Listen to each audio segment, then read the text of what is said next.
Hello friend, आप सभी का हमारे यूट्यूब चैनल पर स्वागत है। आज हम पढ़ाने वाले हैं क्लास 10 विज्ञान धातु तथा अधातु चैप्टर से। आज का हमारा टॉपिक है यहाँ पे धातु, धातुओं तथा अधातुओं के मध्य अभिक्रिया। धातुओं तथा अधातु के मध्य अभिक्रिया। तो ये ज़्यादा कठिन टॉपिक नहीं है, बहुत ही आसान टॉपिक है जो कि आप पहले चैप्टर में भी किए हैं और दूसरे चैप्टर में भी कर चुके हैं, तीसरे चैप्टर में भी कुछ रिएक्शन हम कर चुके हैं। ठीक है, तो उसी से संबंधित टॉपिक यहाँ पे निकल करके आया है, धातुओं तथा अधातुओं के मध्य अभिक्रिया। क्या है? धातुओं तथा अधातुओं के मध्य अभिक्रिया। कठिन नहीं, बहुत ही आसानी जी है। इसे दो वर्गों में विभाजित किया गया है। क्या? इसे दो वर्गों में विभाजित किया गया है। हेडिंग में छिपा हुआ है आपका कौन कौन सा वर्ग? धातु और अधातु। इसे दो वर्गों में विभाजित किया गया है। ठीक है, बात समझ में आ गया होगा। ठीक है, अब चलते हैं, क्या कहते हैं इसमें कौन कौन सा है जो दो वर्गों में विभाजित किया गया है। पहला हमारा क्या है? अक्रिय गैस या उत्कृष्ट गैस से। ठीक है, पहले में हमारा क्या आता है? पहले में आ गया क्या? इसे कितने भागों में बांटा गया है? इसे दो वर्गों में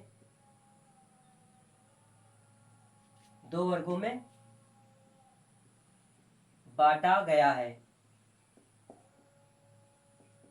इसे दो वर्गों में बांटा गया है। ठीक है, कितने वर्गों में? दो वर्गों में विभाजित किया गया है, चाहे तो बांटा गया है, दो कह सकते हो। पहला हमारा क्या है? उत्क्रमणीय अक्रिय गैस और उत्कृष्ट गैस। क्या कह सकते हैं? अक्रिय गैस। अक्रिय गैस किसे कहते हैं? अक्रिय गैस अभी हम आपको समझाते हैं। अक्रिय गैसों या अक्रिय गैस को क्या कहते हैं? उत्कृष्ट गैसें। क्या कहते हैं? उत्कृष्ट गैसें। ठीक है, उत्कृष्ट गैसों कह सकते हो और चाहे तो आप उत्कृष्ट कहो। उत्कृष्ट गैसों क्या है? अक्रिय गैसों या उत्कृष्ट गैसों। अक्रिय गैसों या उत्कृष्ट गैसों।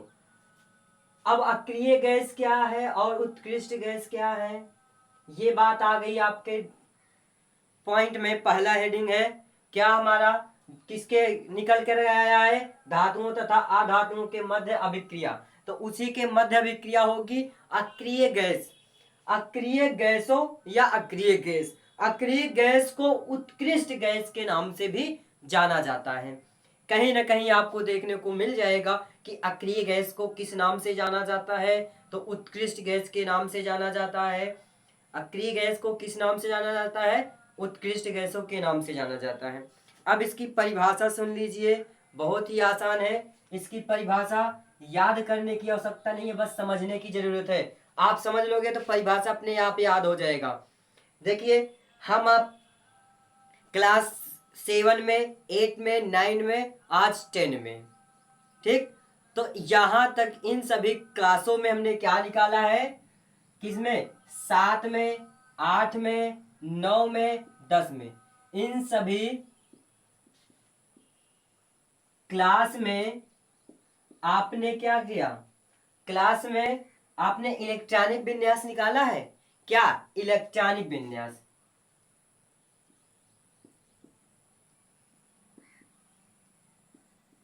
इलेक्ट्रॉनिक विन्यास।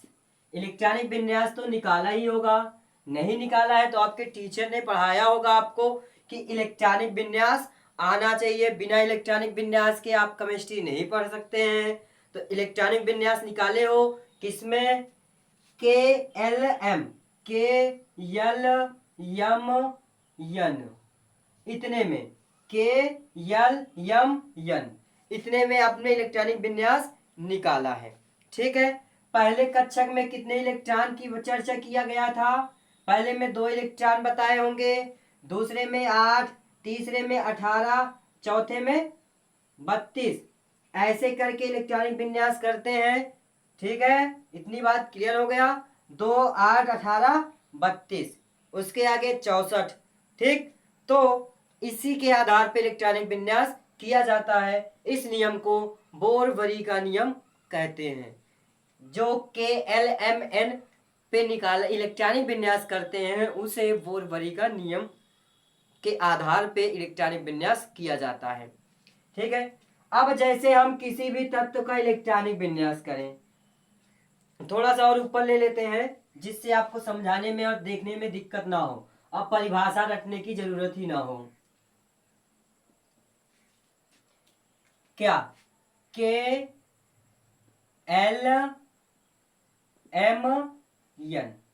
पहले कक्षक में 2 8 18 32। ठीक है, अब देखो इनका इलेक्ट्रॉनिक विन्यास कहते हैं। जैसे हाइड्रोजन का किया, किसका हम ले लिए, क्या हाइड्रोजन, हाइड्रोजन लिया, परमाणु क्रमांक किसका कितना होता है, 1 होता है। हाइड्रोजन का कितना होता है, हाइड्रोजन का 1 होता है। इलेक्ट्रॉनिक विन्यास करेंगे, ये है हमारा क्या प्रतीक, ये है क्रमांक। अब पहले कक्षक में एक इलेक्ट्रॉन गया तो एक इलेक्ट्रॉन क्या करेगा, ये त्याग करेगा, इलेक्ट्रॉन त्याग कर धन आयन बनाएगा। हाइड्रोजन हमेशा दाता होता है, देने का कार्य करता है, लेकिन ये अधातु इसे माना जाता है। क्या अधातु माना जाता है, क्यों, क्योंकि आवर्त सारणी में इसे अधातु की श्रेणी में रखा गया है, इसलिए इसे अधातु माना जाता है, अधातु है। कभी भी पेपर में आ जाए हाइड्रोजन कौन सा धातु है, हाइड्रोजन क्या है, धातु है या अधातु है, तो इसे कहेंगे अधातु है। ठीक है, लेकिन गुण किसका प्रदर्शित करता है, धातु का। इलेक्ट्रॉन हमेशा देने का कार्य करता है। ठीक, तो ये हो गया धातु। जैसे अब ले लिया हमने क्या, हीलियम, He, इसका परमाणु क्रमांक 2, पहले कक्षक में 2 इलेक्ट्रॉन जाएगा। पहले कक्षक में क्या हुआ, 2 इलेक्ट्रॉन कह रहा है, तो 2 इलेक्ट्रॉन पूर्ण रूप से भर गया है, तो ये क्या हो जाएगा, हीलियम हो गया हमारा अक्रिय गैस। हीलियम क्या हो गया हमारा, अक्रिय गैस हो गया। ठीक है, आगे और चलते हैं। अब जैसे ले लेते हैं हम क्या, लिथियम Li, पहले इसका परमाणु क्रमांक 3, पहले में 2 दूसरे में 1 तो ये भी क्या है, धातु है। अब इसी में ले लेते हैं हम क्या, नियान Ne, इसका परमाणु क्रमांक 10, पहले में 2 इलेक्ट्रॉन दूसरे में कितना जाएगा, 8। अब देखिए इसका कक्षक में कितने इलेक्ट्रॉन कह रहा है, 8, तो इसमें भी 8 ही पहुंचा, तो नियान भी हमारा क्या है, अक्रिय गैस है। अब परिभाषा ध्यान से सुनिए, अक्रिय गैस या उत्कृष्ट गैस, इसकी परिभाषा क्या होगी, जब किसी तत्व का इलेक्ट्रॉनिक विन्यास किया जाता है, तो जब किसी तत्व का, ये सब तत्व हैं, जब किसी तत्व का इलेक्ट्रॉनिक विन्यास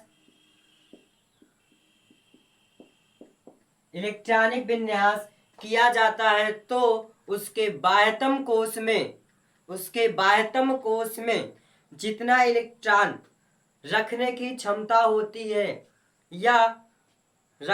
क्षमता होती है उतने इलेक्ट्रॉन पूर्ण रूप से भर जाए तो उस तत्व को अक्रिय गैस कहते हैं। देखिए 2 इलेक्ट्रॉन रखने की क्षमता है, इसमें 2 इलेक्ट्रॉन रखने की क्षमता है, तो हीलियम के बाह्यतम कोश में 2 इलेक्ट्रॉन पूर्ण रूप से भर जाता है, तो वह तत्व अक्रिय गैस कहलाती है। अब जैसे कि नियान हुआ, नियान के एल कोश में 8 इलेक्ट्रॉन भरने की क्षमता है, रखने की क्षमता है, तो वह अपने बाह्यतम कोश में 8 इलेक्ट्रॉन पूर्ण रूप से भर लेता है या भर जाता है, तो वह अक्रिय गैस कहलाता है। ठीक है, तो परिभाषा क्या हो गई, आपको समझ में आ गया होगा। समझ में आ गया तो हमारे चैनल को सब्सक्राइब करें और बेल आइकन दबा करके आगे की वीडियो प्राप्त करें। तो परिभाषा क्या हुआ, जब किसी तत्व का इलेक्ट्रॉनिक विन्यास किया जाता है तो उसके बाह्यतम कोश में पूर्ण रूप से भर जाए, बाह्यतम कोश पूर्ण रूप से भर जाता है तो उस तत्व को अक्रिय गैस कहते हैं। जब किसी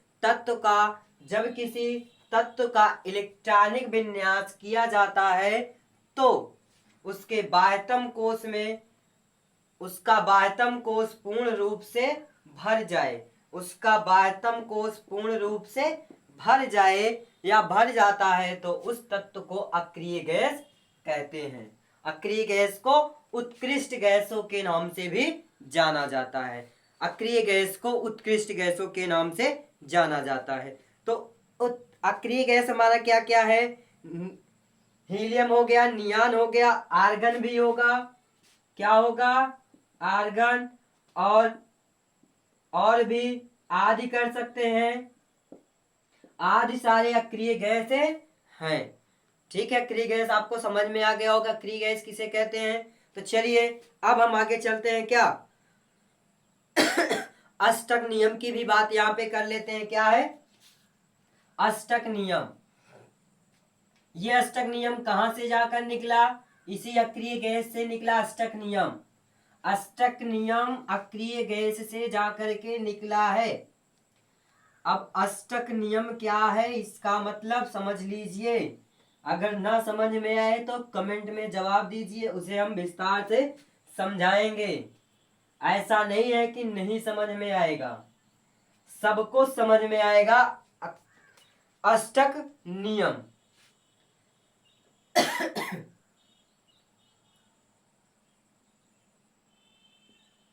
अष्टक नियम ये इसी अक्रिय गैस से निकला है। अष्टक नियम अक्रिय गैस से निकला। क्या है? अष्टक नियम। अष्टक नियम मतलब अपना अष्टक पूरा करना, यानी बाह्यतम कोश अपना पूर्ण रूप से भर जाए या भर ले, वही है अष्टक नियम। क्या? जब किसी तत्व का इलेक्ट्रॉनिक विन्यास करते हैं तो अपना बाह्यतम कोश या कोई भी कक्षक अपना अष्टक पूरा कर लेता है तो उस अष्टक पूरा कर लेता है तो उसे अक्रिय गैस कहते हैं। इसी घटना को ही अष्टक नियम कहते हैं। इस घटना को अष्टक नियम कहते हैं। ठीक है, क्या कहते हैं? जब किसी तत्व का इलेक्ट्रॉनिक विन्यास करते हैं तो KLMN अपना कक्षक पूर्ण रूप से भर ले। कोई भी कक्षक अपना पूर्ण रूप से अष्टक पूरा कर लेता है तो इस घटना को ही अष्टक नियम कहते हैं। क्या कहते हैं? अष्टक नियम कहते हैं। जब किसी तत्व का इलेक्ट्रॉनिक विन्यास किया जाता है तो कोई भी कक्षक हो, एक कक्षक नहीं, कोई भी कक्षक अपना अष्टक पूरा कर लेता है तो इस घटना को ही अष्टक नियम कहते हैं। बात समझ में आ गई होगी। अब चलते हैं दूसरा हमारा रासायनिक रूप से क्रियाशील तत्व। रासायनिक रूप से क्रियाशील तत्व के बारे में। ठीक है, तो चलिए हमारा पहला टॉपिक खत्म हो गया, यानी कि गैसों, अक्रिय गैसों या उत्कृष्ट गैसों। अब हमारा अगला टॉपिक क्या है? रासायनिक रूप से, बी ऑप्शन,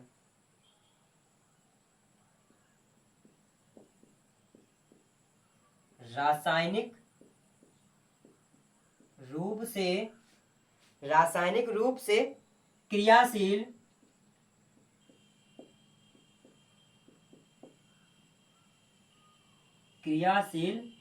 तत्व। ये भी ज्यादा कठिन नहीं, बहुत ही आसान है मित्र। ज्यादा कठिन नहीं, बहुत ही आसान है। आपको टेंशन लेने की जरूरत नहीं है, बस थोड़ा सा ध्यान देना है और वीडियो अंत तक देखना है। जब तक अंत तक नहीं देखोगे तब तक इस टॉपिक की परिभाषा नहीं समझ पाओगे। अब परिभाषा नहीं समझ पाए तो आप पेपर में छोड़कर चले जाओगे। ठीक है, लेकिन इम्पॉर्टेंट नहीं है, टेंशन नहीं लेने का है। ठीक है, लेकिन आगे की जो रिएक्शन होती हैं उनमें तो ये सहायता देगी, उनमें तो इसका योगदान होगा। ये टॉपिक नहीं इम्पॉर्टेंट है, लेकिन आगे की तो रिएक्शन, संरचना, सूत्र आदि चीज बनाने में आपको लाभदायक है। यही तो मेन जड़ है, यही क्या आपका मेन जड़ है। तो चलिए आगे देखते हैं। धातु परमाणु, धातु परमाणु, धातु परमाणु प्लस धातु परमाणु, ये दोनों जब आपस में मिलते हैं, धातु यानी मेटल, यम, यहां पे भी मेटल होगा। ठीक है, आप समझ रहे हो यहाँ पे क्या होगा, मेटल। तो हमने लिख दिया, एक जगह लिखा है, दूसरी जगह आप समझ सकते हो। ठीक है, तो क्या बनाएगा, धात्विक बंध बनाएगा। धात्विक क्या बनाएगा, बंध, धात्विक बंध बनाएगा। अब धात्विक बंध कैसे बनाएगा, वो अब हम ले लेते हैं, m प्लस m इक्वल यम यम। तो यही क्या है, धात्विक बंध। धात्विक बंध का मतलब क्या हुआ, यम और यम दोनों क्या है, दोनों धातु हैं, दोनों